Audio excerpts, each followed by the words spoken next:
Salah Salamé, le maire de Cana, retourne dans sa ville après 34 jours d'absence.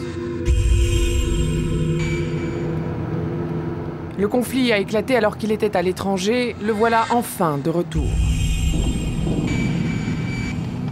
34 jours de guerre entre Israël et le Hezbollah, il n'en croit pas ses yeux. On a fait même pas 2 kilomètres, il y a 4 ponts détruits.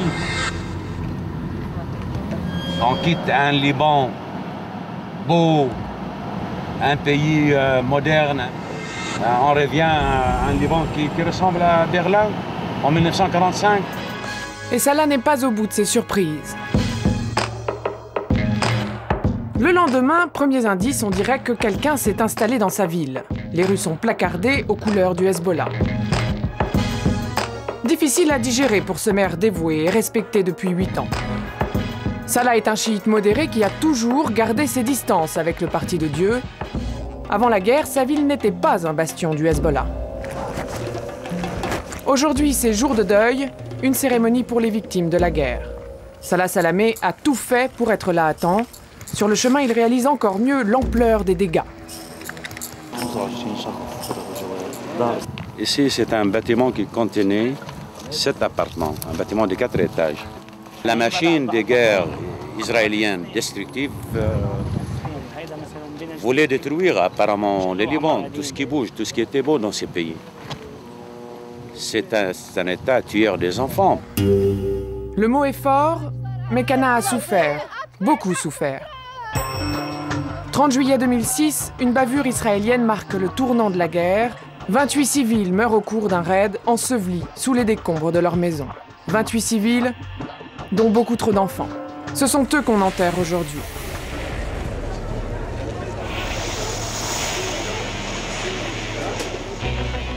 Les funérailles sont entièrement orchestrées et financées par le Hezbollah. La cérémonie vire rapidement au meeting politique à la gloire du Parti de Dieu.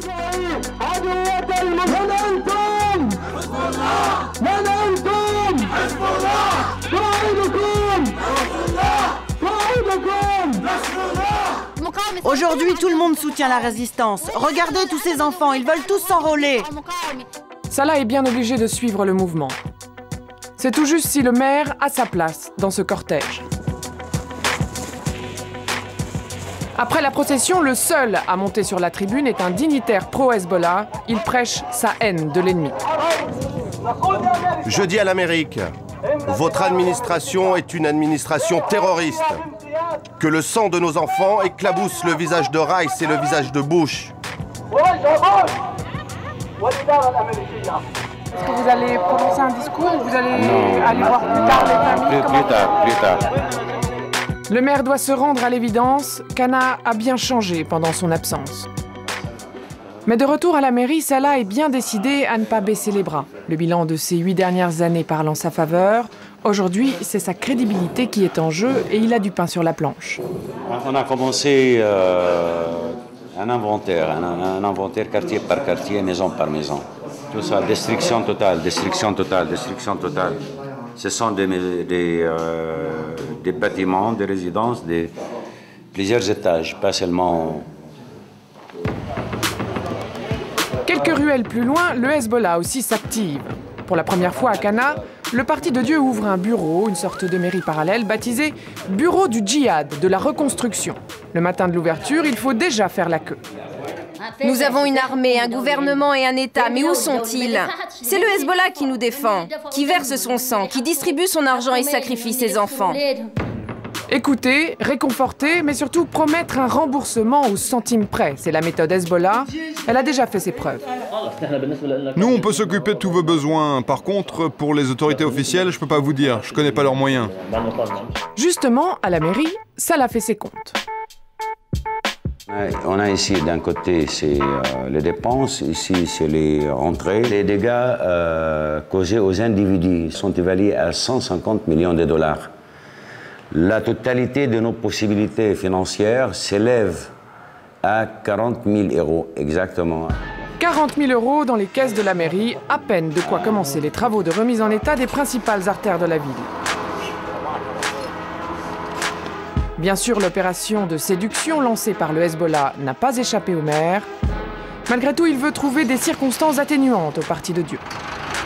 C'est une récupération politique qui a ses raisons d'être, si on peut dire, parce que le Hezbollah se présente comme responsable du sort des gens, puis de dire que voilà, si nous sommes là pour mener la résistance, on est là aussi pour être à vos côtés dans la résolution de vos problèmes. Il risque peut-être de, à terme, je ne sais pas, par exemple, de prendre les clés de la mairie si on y va à ce train-là. Le maire veut croire qu'on n'en est pas encore arrivé là. Ce matin, il attend celui qui tient les cordons de la bourse pour la reconstruction de sa ville. Le ministre des Travaux publics daigne enfin se rendre à Cana. La situation est compliquée, c'est partout comme ça. Ça a été une entreprise de destruction totale, systématique. Ils n'ont rien épargné. Combien de destructions au total environ? On a à peu près 120 maisons dans cet état. Une semaine après le cessez-le-feu, c'est la première visite d'un officiel à Cana.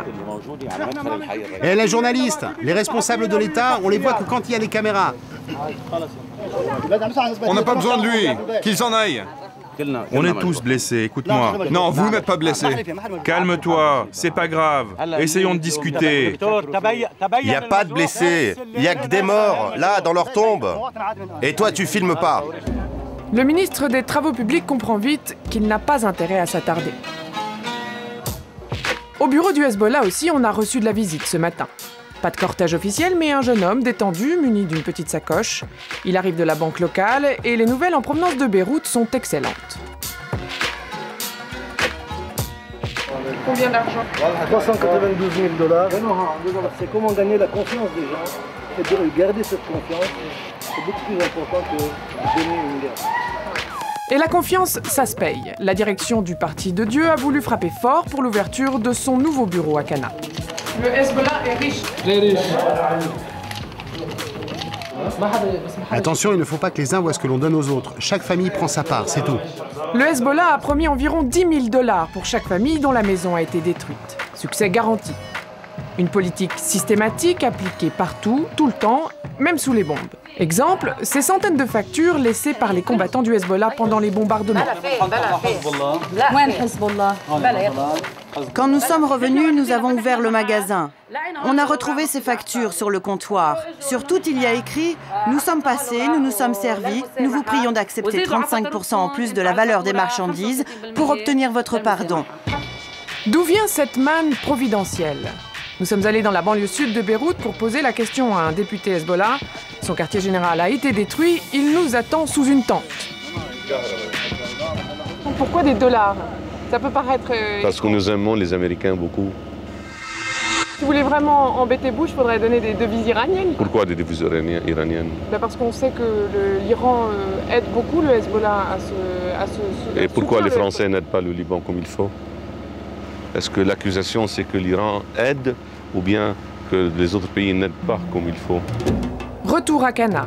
3 semaines après la fin de la guerre, tout est encore à faire pour le maire qui se sent bien seul.